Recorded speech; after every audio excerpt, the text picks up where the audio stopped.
Just ahead on American Black Journal, the new interim superintendent for Detroit Public Schools is my guest today. We're going to talk about her priorities for the financially troubled district. Plus, Detroiter Shaka Senghor talks about his new book that captured the attention of Oprah Winfrey. Stay right there.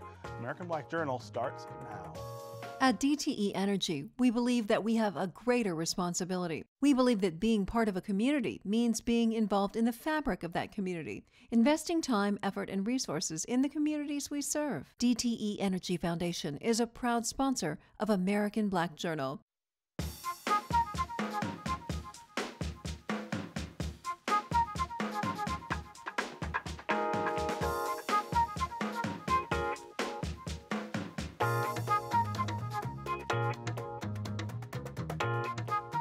Welcome to American Black Journal. I'm Stephen Henderson. As the Detroit Public Schools await a financial bailout from the state legislature, there have been some changes at the top of the district. Former Detroit bankruptcy judge Stephen Rhodes has been appointed transition manager, and he recently selected a new interim superintendent, Alycia Meriweather. She's a longtime DPS educator, a product of Detroit Public Schools, and a Detroit resident. I'm pleased to have Alycia Meriweather as my guest today. Welcome to American Black Journal. Thank you for having me. So let's talk about how you come to be the interim superintendent of this district. Track your career for us. Well, I often say, people ask me, how long have you been with the Detroit Public Schools? And I say since I was 4 years old in Head Start. Because you went through the Detroit Public Schools, right? So I came through Detroit Public Schools, and I always knew I wanted to be a teacher from the time I was a little girl. It's well documented that I used to hold class in the attic with my stuffed animals, and they were excellent students, by the way. But I knew I wanted to teach, and I always knew I wanted to come back to Detroit. Yeah. So when I finished my undergrad, I came back to Detroit, and I wanted to teach for Detroit Public Schools. I taught for almost 15 years science, middle school. And I absolutely loved every day of teaching. And basically an opportunity came up for me to move into a supervisory position. And I had to really weigh the options heavily because I love teaching really so much. But I realized I could make a bigger difference by helping teachers and the students in the whole district instead of just my 180. And so I moved out of the classroom and spent a couple years as a supervisor of middle school science, and then kind of progressed up into director over the Office of Science, and during that time I also became the director of the Detroit Math and Science Center, which is one of 32 in the state. Right. I also took on managing the Detroit Children's Museum and Camp Burt Shirley, which are both two informal education entities that DPS owns and operates. And then ultimately, this last year, I became the executive director of curriculum. So I was overall basically 10 departments, from athletics to world languages, supervising that. Yeah, and so that background really puts you in position to deal with the academic side of things, which is the superintendent's job traditionally. Of course, we talk all the time about DPS, and we intend to talk about governance or money. You really are focused on what are we doing in the classroom.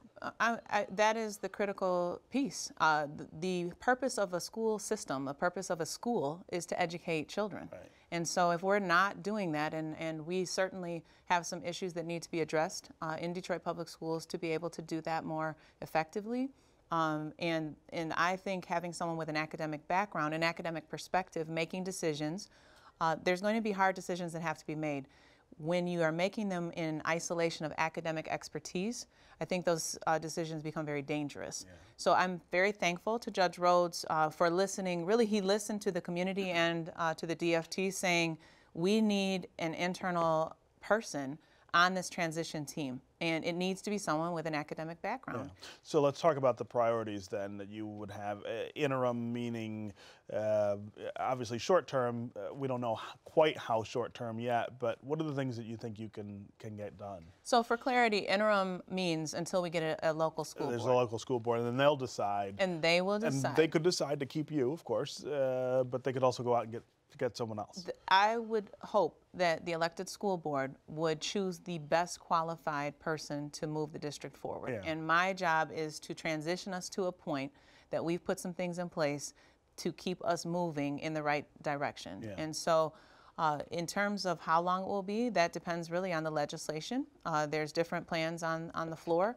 And so my job is really to focus in on academics, Judge Rhodes has made it clear. He obviously is over the finance division. Detroit Public Schools is divided into 4 divisions. There's finances, and then you have academics, talent, and strategy.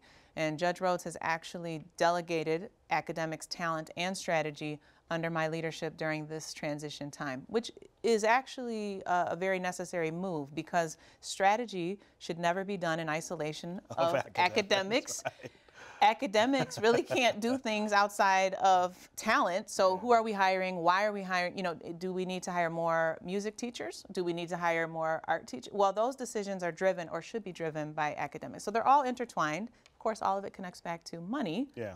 But so we come back to obviously collaborating, but right now the division of labor is Judge Rhodes is the point person under finances, and then I have academics, talent, and strategy. And what are the issues that are just waiting there to be resolved that you feel like, okay, I can jump in there and I can solve this right now? Well, to be honest, I don't know that anything can be solved right now. To be clear, we did not get where we are overnight, with the quickness. No. So we are not going to get out of here with the quickness. But I do think an unapologetic focus on literacy is one of my main areas of focus, really looking at the pre-K to 2. But that would be helping students that are coming into the pipeline, students who are currently in the system, who are not proficient in reading, writing, speaking, and listening, which are the standards, Common Core state standards.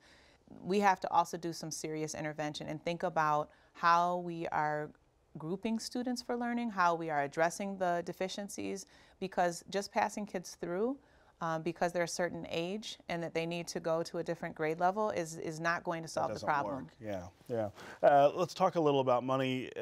As of right now, we are still scheduled to run out of money in DPS in April 8th. I know that there's some possibility that a $55 million interim funding package will pass before this airs on Sunday.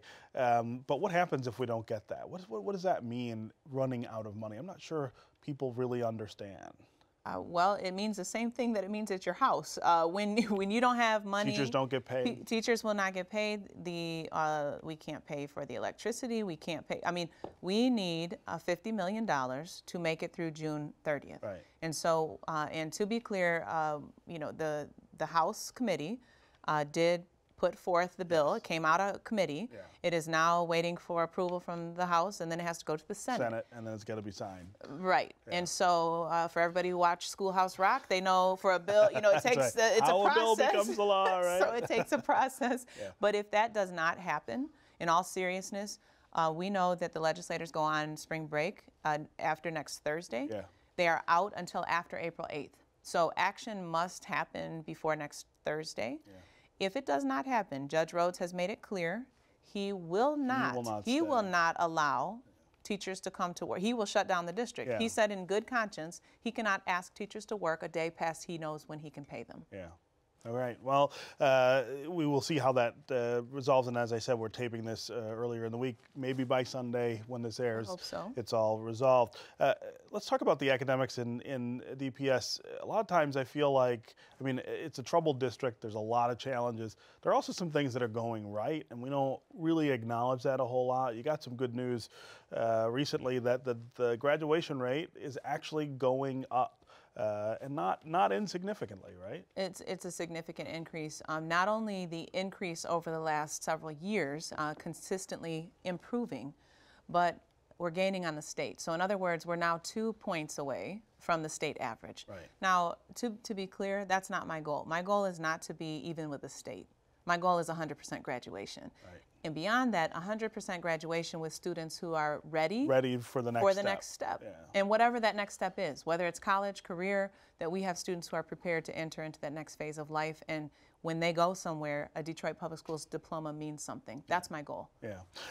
Let's talk about the return of the school board. How important is that to you, the idea of local control?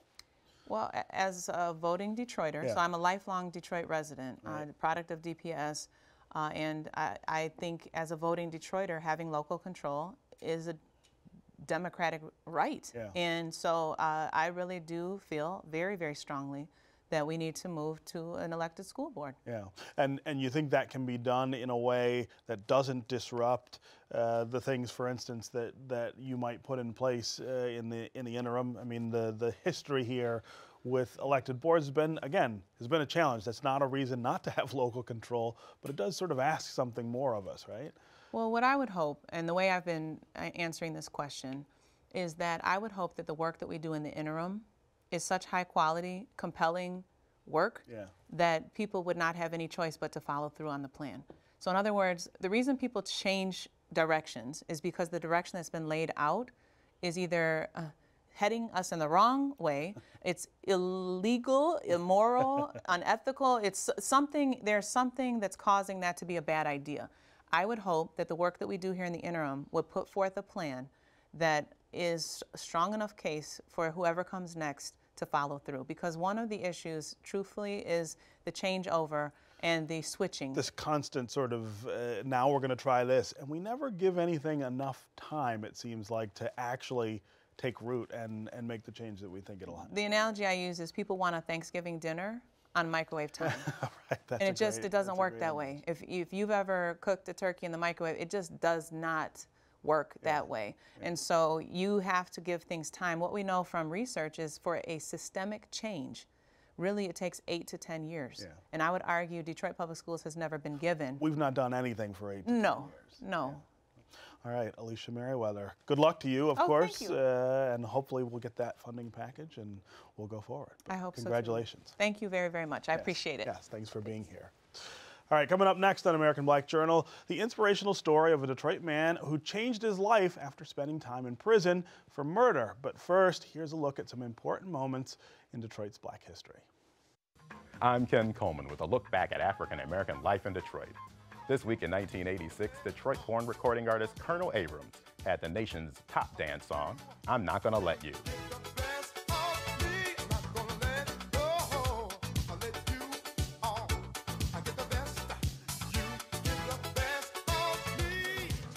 In 1988, Sean Michael Anderson, better known as Big Sean, was born. And in 1923, the Nakarima Club, a West Side social and civic group, was founded. These are significant events this week in Detroit's Black history, taken from the book, On This Day, African American Life in Detroit.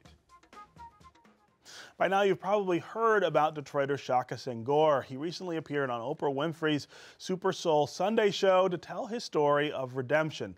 Senghor spent 19 years in prison for killing a man. While he was incarcerated, though, he discovered a love for reading and writing. Senghor's story is told in his new book, Righting My Wrongs. Recently, I sat down with him to talk about his journey from honor roll student to convicted murderer and now to best-selling author and mentor.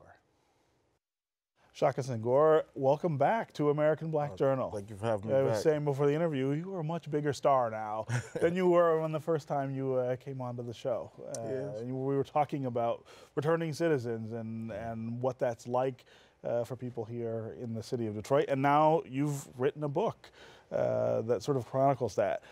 I really love the title of this book. It was released recently, Righting My Wrongs, Life, Death, and Redemption in an American Prison, and it's writing, W-R-I-T-I-N-G. Talk about where that title comes from and talk about the book. Yeah, so the title of the book comes from my very personal experience of understanding the power of literature and what that did to help me transform my life. When I was incarcerated, I was a very avid reader. Read pretty much everything you can imagine. And once I began to write, I realized how therapeutic it was. And so literally the title just came to me one day, like, this is really what this is about. It's like going through the process of journaling, writing and sharing, and helping me kind of, look at where I went astray and how I went astray. Yeah. Talk about that process of writing in prison. What's that like? Where do you do it? What do the other inmates think about the fact that you're writing all the time? Is that easy to do? No, it's actually not. So when I first started writing, I was actually in solitary confinement, and I didn't have like access to a typewriter or anything. So I hand wrote all of my books. And so in solitary confinement, they give you a really flimsy pen. So what I would do is I would wrap the pen in paper until it was, thick like a regular ink pen. And I would literally just write, on anything I could get my hands on, notepads, back of envelopes, scrap paper, because I would have to wait for the, whenever they brought commissary to actually get new notepads. But, when you're a writer, your story doesn't wait for commissary. Right. You put it where it can go, right? So it was a very tedious process. And then once I got out of solitary, I had to transcribe that all to another. Right, to a word processor. What was it about solitary that made you wanna write? Is that what got you in the frame of mind to put your thoughts down? Well, actually, it wasn't really solitary. It was asking myself tough questions about life. I had to ask myself a question of how did I go from scholarship honor roll student with dreams of being a doctor to serving out my most promising years in solitary confinement. And I knew in order for me to answer that question, I had to kind of go back and look at how I landed there. And so I started kind of journaling, and I discovered along the way that I had never accomplished anything of significance in my life. And I challenged myself to write my first book in 30 days or less. Wow. And so that was kind of like the pathway toward taking writing serious. Yeah. Let's talk about how you ended up in being incarcerated. As you said, you went from a scholarship student to that. Talk about that path as a young man. When I was around 13 or 14 years old, I ran away from home. I had a very difficult relationship with my mother at the time. And like, most young, naive children, when I ran away, I had absolutely no idea how I was going to take care of myself.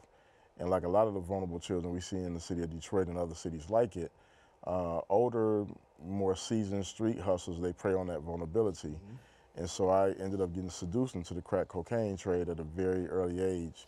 Within the first 6 months of being in that culture, I experienced every imaginable horror that comes with it, from childhood friend being murdered to being, robbed at gunpoint and then beat nearly to death and left, for dead in a crack house.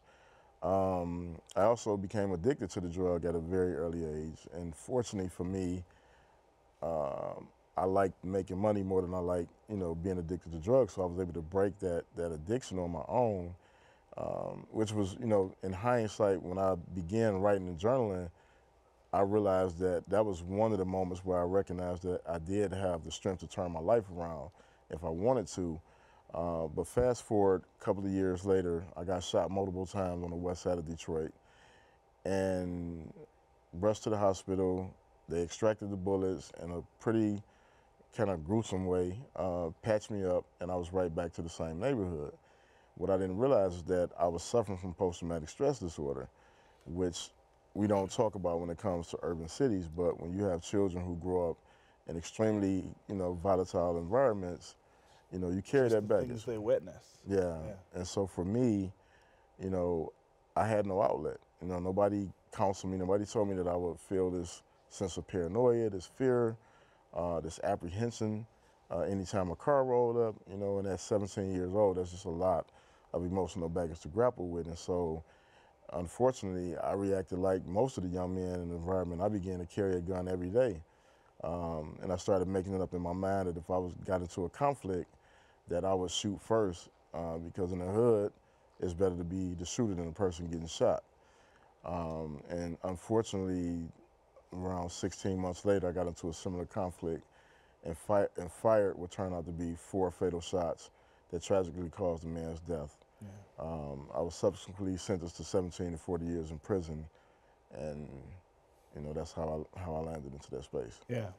When you go back to that time and think about that day that changes your life and somebody else's forever, what are the things that you would want to say now to yourself then about the choices you were making, about the circumstances you were in?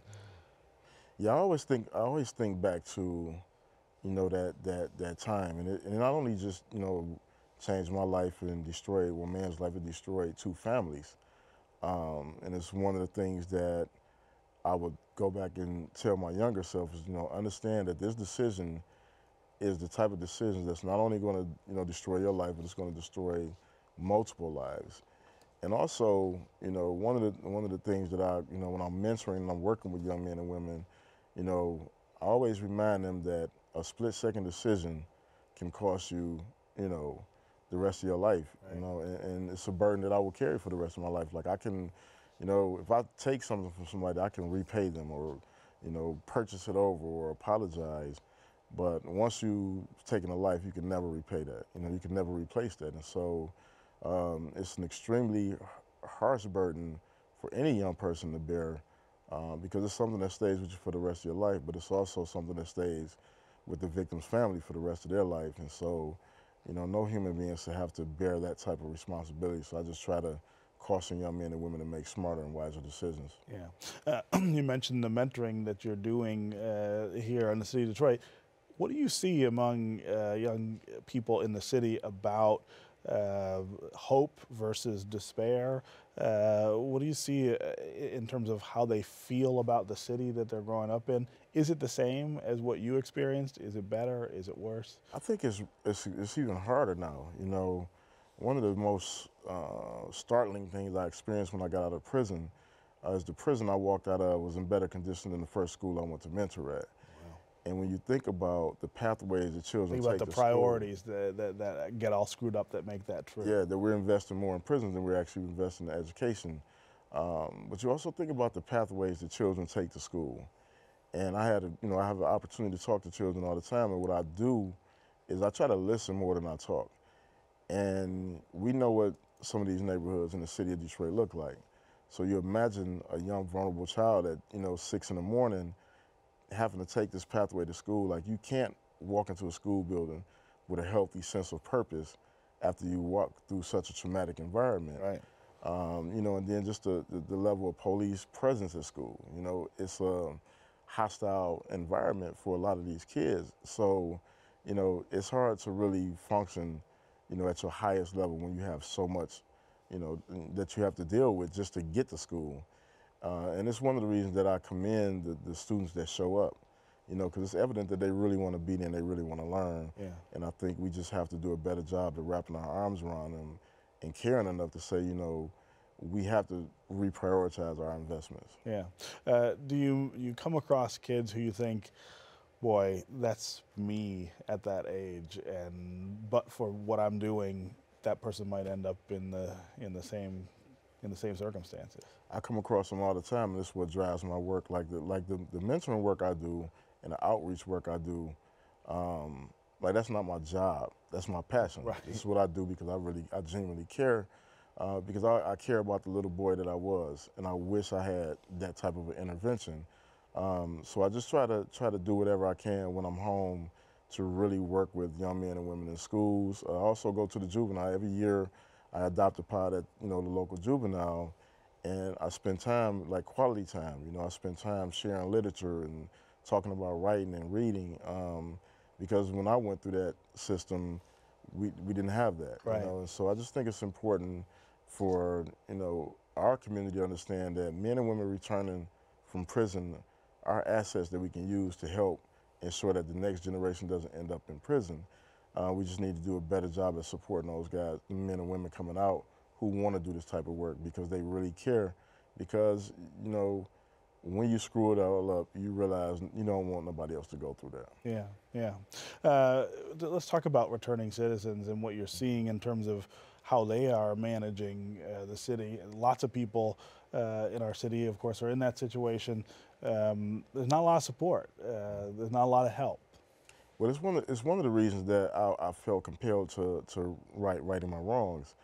I wanted people to really understand the collateral consequences of having a felony, and there's upward of 40,000 collateral consequences according to a few government officials. But the ones that stick out to me the most were the ones that I was greatly impacted by. The difficulty in finding employment.